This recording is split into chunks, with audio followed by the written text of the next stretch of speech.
اس میں بہت زیادہ مبتلا ہو رہی ہے، جس کو اورل سیکس کہا جاتا ہے. اور میں نے جیسے عرض کیا کہ شرعی مسائل میں چاہیے اور اس کو بیان کرنا یہ ہماری ذمہ داری ہے.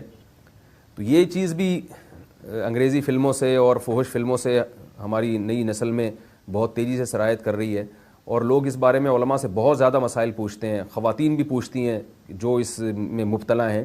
تو اس کا بھی مسئلہ یاد رکھیں کہ اللہ تعالیٰ نے حالت حیض میں زوجہ سے ہم بستری کو حرام قرار دیا کیونکہ اس میں گندگی ہے. باپ دیکھیں کہ وہ گندگی اس درجے کی نہیں ہے جتنی اورل سیکس میں گندگی ہوتی ہے.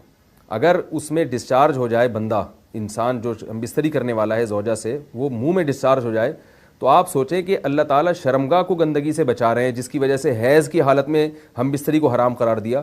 تو منہ جس سے انسان کھانا کھاتا ہے، جس سے کلمہ پڑھتا ہے، اور جو انسان کے جسم میں سب سے اشرف عضو ہے، سب سے زیادہ معزز اور مکرم عضو ہے، اس میں ایسی گندگی کو ڈالنا کہاں سے جائز ہو سکتا ہے، کہاں سے حلال ہو سکتا ہے؟ تو آج بعض متجدد قسم کے لوگ جو ہے نا اس کو حلال قرار دے رہے ہیں، تو یہ بالکل غلط ہے.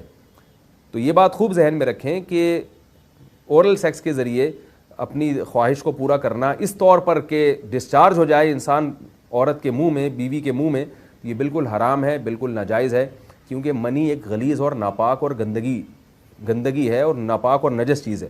بعض حضرات یہ کہتے ہیں کہ منی پاک ہے، مگر یاد رکھیں منی کے پاک ہونے کے دلائل مضبوط نہیں ہیں، منی کے ناپاک ہونے کے دلائل بہت مضبوط ہیں. سب سے پہلی دلیل قرآن مجید میں آتا ہے الم نخلقکم من ماء مہین، ہم نے تمہیں غلیظ اور پلید پانی سے پیدا کیا ہے، ذلیل پانی سے پیدا کیا ہے. تو اس میں بھی اشارہ ہے کہ منی ناپاک چیز ہے. دوسری بات یہ کہ حدیث میں آتا ہے کہ کنت افرق المنی من ثوب رسول اللہ صلی اللہ علیہ وسلم ثم یصلی فیہ. حضرت عائشہ رضی اللہ تعالی عنہ فرماتی ہیں کہ رسول اللہ صلی اللہ علیہ وسلم کے کپڑوں پر اگر منی لگی ہوتی تھی، صحیح بخاری کی حدیث ہے، میں اس کو کھرچ کے صاف کرتی تھی، پھر آپ صلی اللہ علیہ وسلم اس میں نماز پڑھا کرتے تھے. اب بعض حضرات نے یہاں سے استدلال کیا ہے کہ منی اگر ناپاک ہوتی تو حضرت عائشہ اس کو دھوتی، کھرچ کے صاف کرنا اس کی علامت ہے کہ منی پاک ہے. لیکن یہ بات غلط ہے.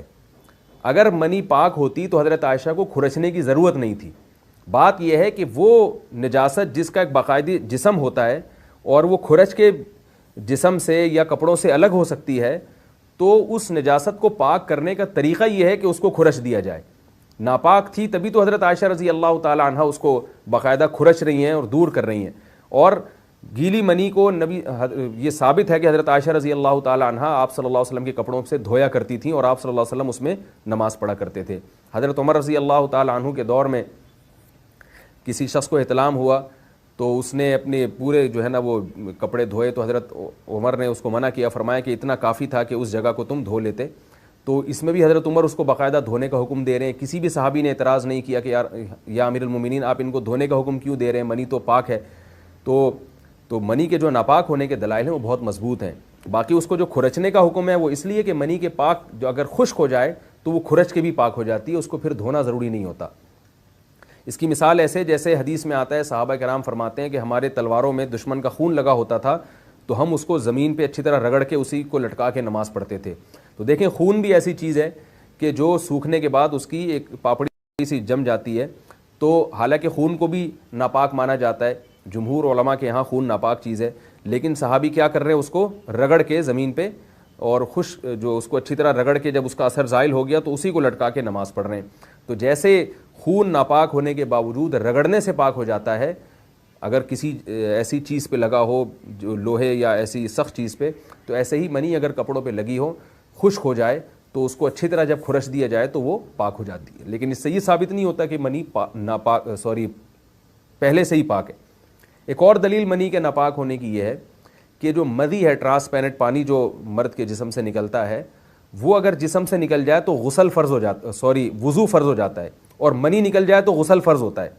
اب یہ کیسی بات ہے کہ مدی کے نکلنے سے جس سے وضو فرض ہو رہا ہے وہ تو ناپاک ہے، اور منی نکلنے سے جب غسل فرض ہو رہا ہے بڑی والی طہارت، تو اس کو ہم پاک قرار دیں.